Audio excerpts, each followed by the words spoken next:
Hello friends, नमस्ते। मैं हूं डॉक्टर मनोज, एक अरोमा थेरेपिस्ट, एक नेचुरोथेरेपिस्ट। दोस्तों, इस चैनल पर हम लोग बात करते हैं skin care, hair care, health care, personality development और हीलिंग के बारे में। इस चैनल को आपका बहुत सारा प्यार मिल रहा है, उसके लिए बहुत बहुत शुक्रिया। दोस्तों, आज का जो वीडियो हम लोग डेडिकेट कर रहे हैं वो कर रहे हैं उन लोगों को जिन्हें बहुत ज्यादा एसिडिटी का प्रॉब्लम रहता है। चैनल पर बहुत सारे और भी बीमारियों से रिलेटेड वीडियोस हम लोग रेगुलरली अपलोड कर रहे हैं और उस पर आप लोगों के बहुत सारे पॉजिटिव कमेंट्स आ रहे हैं, उन्हें बहुत सारा प्यार मिल रहा है। उसके लिए एक बार फिर से बहुत बहुत धन्यवाद। दोस्तों, एसिडिटी एक ऐसी प्रॉब्लम है जो कहीं ना कहीं किसी न किसी व्यक्ति को किसी न किसी सिचुएशन में परेशान जरूर करती है। और कहीं ना कहीं हर एज का व्यक्ति, चाहे वो छोटा बच्चा क्यों ना हो या वो बड़ा व्यक्ति क्यों ना हो, हर एक एसिडिटी से परेशान रहता है। कभी कभार की होने वाली एसिडिटी कोई तकलीफ नहीं देती, लेकिन अगर एसिडिटी की आदत हो जाए और एसिडिटी हमारे शरीर का एक अभिन्न अंग बन जाए तो कहीं ना कहीं ये हमारी लाइफ को बद से बदतर बना देती है। और कुछ इसी तरह की प्रॉब्लम्स बहुत सारे हमारे व्यूअर्स और सब्सक्राइबर्स को आ रही थी, जिसकी डिमांड उन्होंने की कि सर एसिडिटी के लिए आप कुछ ऐसा बताएं। हम बहुत सब कुछ ट्राई करके थक चुके हैं, क्या करें समझ नहीं आ रहा है। तो दोस्तों, बिना ज्यादा वक्त गंवाए आज का हम वीडियो स्टार्ट करते हैं। दोस्तों, एसिडिटी क्यों होती है, सबसे पहले वो हमारे लिए जानना जरूरी है। तो एसिडिटी होने का सबसे बड़ा कारण जो है वो होता है हमारा रॉन्ग लाइफस्टाइल। लेकिन अब ये एसिड बनने की जरूरत क्यों है हमारी बॉडी में, वो समझना जरूरी है। तो दोस्तों, जो भी कुछ हम खाते हैं, जो भी कुछ हम पीते हैं, हम कंज्यूम करते हैं इस शरीर को चलाने के लिए, इस शरीर को एनर्जी देने के लिए, उस चीजों को डाइजेस्ट करने के लिए जब वो हमारे पेट के अंदर जाते हैं तो हमारी बॉडी के अंदर बहुत सारे नेचुरल डाइजेस्टिव एंजाइम्स छोड़े जाते हैं, एंजाइम्स बनाए जाते हैं, बनते हैं। ये जो नेचुरल डाइजेस्टिव एंजाइम्स होते हैं, इनका काम होता है उन फूड आइटम्स को डाइजेस्ट करना और साथ के साथ में उन फूड आइटम्स के अंदर अगर किसी तरह के जर्म्स हैं, किसी तरह के अगर कुछ ऐसी चीज चली गई है जो बॉडी के लिए काम की नहीं है, बॉडी को परेशान कर सकती है, तो उसको भी वो लोग किल करने का काम करते हैं। लेकिन जब यही डाइजेस्टिव जूसेस जरूरत से ज्यादा मात्रा में बनने लग जाए तो इनकी वजह से हमारी बॉडी के अंदर हो जाती है एसिडिटी। ये एसिडिटी सिर्फ इसलिए नहीं हो रही है कि बॉडी ज्यादा जूसेस प्रोड्यूस कर रही है, लेकिन हमें जड़ तक ये पहुंचना पड़ेगा कि ये कर क्यों रही है ज्यादा प्रोड्यूस। मैं हमेशा बोलता हूं कि अगर आप किसी प्रॉब्लम की जड़ तक जाएंगे, प्रॉब्लम को समझने की कोशिश करेंगे, तो एग्जैक्टली आपको पता चलेगा कि ये ठीक करना आपके हाथ में है। क्योंकि कहीं ना कहीं मेजॉरिटी गलती हमारी तरफ से हो रही होती है। तो एसिडिटी होने के बहुत सारे रीजंस हैं। सबसे पहला जो रीजन होता है दोस्तों, वो होता है प्रोसेस्ड फूड का कंजप्शन। इस समय पर जब हम लोग एक बहुत ज्यादा भागदौड़ वाली जिंदगी जी रहे हैं तो वहां पर फास्ट फूड का कंजप्शन, प्रोसेस्ड फूड का कंजप्शन या जो पैकेट फूड है उसका कंजप्शन बहुत ज्यादा बढ़ गया है, जिसकी वजह से हमारी जो बॉडी होती है उसके डाइजेशन के लिए तो जूस बनाती ही बनाती है, लेकिन उसको प्रोसेस करके रखने के लिए भी ऑलरेडी उसके अंदर बहुत सारे केमिकल्स होते हैं, जिसकी वजह से हमारी बॉडी को डबल मात्रा में या 3 गुना मात्रा में केमिकल्स बनाने पड़ते हैं, डाइजेस्टिव एंजाइम्स बनाने पड़ते हैं। और इसी वजह से कहीं ना कहीं पर हमारी बॉडी को एक आदत हो जाती है ज्यादा डाइजेस्टिव एंजाइम प्रोड्यूस करने की। फिर जब आप वो प्रोसेस्ड फूड नहीं भी देते हो तो भी आपकी बॉडी वो high amount of digestive juices बनाती रहती है। इसको बहुत सामान्य सी भाषा में समझे दोस्तों, कि अगर आप कोई प्रोसेस्ड फूड खा रहे हो तो उसको प्रोसेस करके रखने के लिए, उसको लंबे समय तक ठीक रखने के लिए उसमें बहुत सारे केमिकल्स डाले जाते हैं और वो केमिकल्स आपकी बॉडी के लिए खतरनाक हैं। तो जब आप उन्हें अंदर बॉडी में डालते हो तो आपकी बॉडी को पता चलता है कि आपने खाने के साथ कुछ ऐसे केमिकल्स डाल दिए हैं जिसकी वजह से आपकी बॉडी को नुकसान हो सकता है। तो आपका टमी, आपका जो बॉडी है, डाइजेस्टिव सिस्टम है, वो ज्यादा डाइजेस्टिव जूस प्रोड्यूस करता है। एक तो उसको डाइजेस्ट करने के लिए, दो वो जो केमिकल्स हैं उन केमिकल्स को ज्यादा न्यूट्रलाइज करने के लिए, उनके इफेक्ट, साइड इफेक्ट को खत्म करने के लिए। और वो जब उनके साइड इफेक्ट्स को खत्म करने के लिए काम करता है तो आपकी बॉडी के अंदर ज्यादा एसिड प्रोड्यूस होता है, ज्यादा डाइजेस्टिव एंजाइम प्रोड्यूस होता है और यही एक आदत आपकी बॉडी को हो जाती है। दोस्तों एक बहुत अच्छी बात कही है किसी बड़े व्यक्ति ने कि अगर किसी भी चीज को 40 दिन तक रूटीन में अगर किया जाए तो वो हमारी बॉडी का, हमारी लाइफ का अभिन्न अंग बन जाता है। इसीलिए जो सिख कम्युनिटी है उसमें चलियां का रिवाज बहुत ज्यादा है।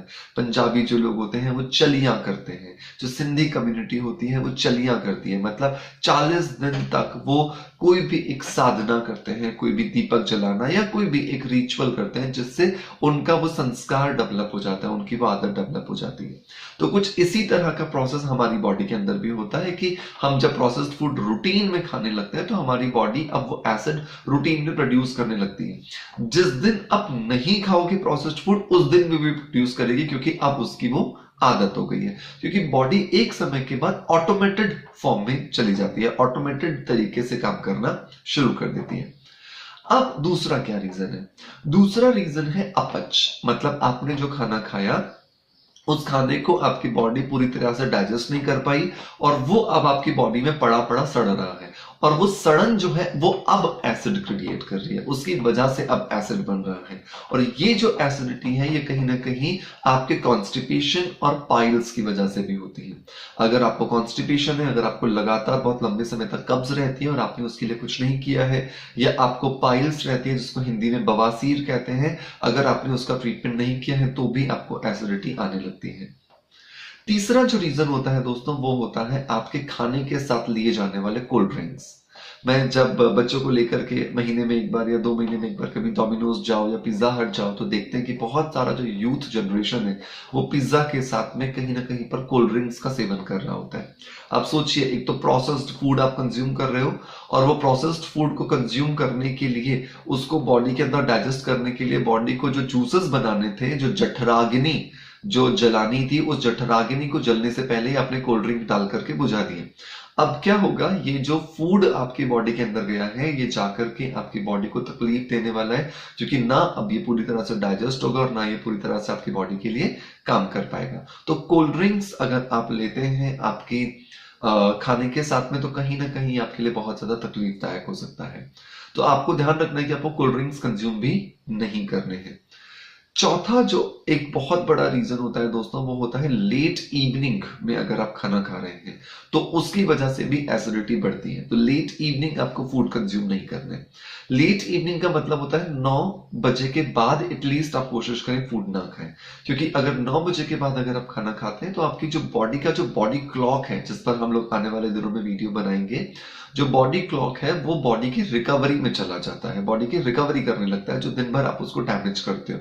अब वो रिकवरी में जाने के बाद आपका जो खाना गया है वो डाइजेस्ट नहीं कर पाता, और जब वो डाइजेस्ट नहीं कर पाता तो उसकी वजह से आपको बहुत ज्यादा प्रॉब्लम्स आने लगती हैं। नंबर 5 जो रीजन होता है दोस्तों वो होता है कि ज्यादा खाली पेट रहना भी एक कहीं ना कहीं तकलीफदायक चीज हो जाती है। तो अगर आप रात को नहीं खा रहे हैं या सुबह अगर आप जल्दी उठ जाते हैं और लंबे समय तक आप ब्रेकफास्ट नहीं कर रहे हैं या कुछ भी नहीं खा रहे हैं तो वो भी आपको एसिडिटी क्रिएट करता है, जिसकी वजह से आपकी बॉडी में लॉन्ग टर्म में तकलीफ आती है। तो एटलीस्ट अपने डाइट शेड्यूल को ऐसा बनाएं कि 2.5 से 3 घंटे के गैप के दौरान आपके मुंह में कुछ ना कुछ जाना चाहिए। क्वांटिटी शायद ज्यादा ना हो लेकिन आपकी क्वालिटी ऑफ फूड बहुत ज्यादा मैटर करती है वहां पर। ऐसा नहीं है कि आप बस सुबह उठे और आपने कुछ भी खा लिया, इट्स नॉट लाइक दैट, क्योंकि आपकी बॉडी 5, 6, 7, 8 घंटे के लिए भूखी होती है। तो उस समय पर आपकी बॉडी की जो डिमांड है वो बढ़ जाती है, और सुबह सुबह अगर आपने उसको कुछ नहीं दिया और ब्रेकफास्ट भी अगर आप बहुत लेट करते हो तो उसकी वजह से आपकी एसिडिटी की प्रॉब्लम बहुत ज्यादा हो सकती है। तो दोस्तों ये कुछ रीजंस थे जिसकी वजह से हमारी बॉडी में एसिडिटी होती है। अब क्या किया जाए इस एसिडिटी को सॉल्व करने के लिए? हमने एसिलॉक लेकर के देख लिया, हमने बहुत सारे एंटासिड मेडिसिन लेकर के देख लिए, लेकिन हमें कोई रिलीफ नहीं मिल रहा। हम जब तक लेते हैं तब तक ठीक रहता है, जैसे छोड़ते हैं वापस प्रॉब्लम आ जाती है। तो इसके लिए आपको 2 टिप्स फॉलो करने पड़ेंगे। अगर आप इन 2 टिप्स को फॉलो करोगे विद इन 1 मंथ आप कितनी भी पुरानी समय से एसिडिटी की प्रॉब्लम को फेस कर रहे हो, मैं स्टैंप पर लिखकर आपको गारंटी दे सकता हूं कि आपकी वो प्रॉब्लम से आपको निजात मिलेगी। लेकिन आपको सिर्फ ध्यान ये रखना है कि आपको उसे रेगुलर बेसिस पर ईमानदारी से करना है। आप बेईमानी नहीं करोगे। अगर आप बेईमानी करोगे तो कहीं ना कहीं पर आपको बहुत ज्यादा तकलीफ होगी और कहीं ना कहीं पर आपको वो दवाइयां जो चल रही हैं आपकी वो कंटिन्यूअसली रखनी पड़ेंगी, लेकिन वो सॉल्यूशन नहीं है आपकी प्रॉब्लम को ठीक होने का।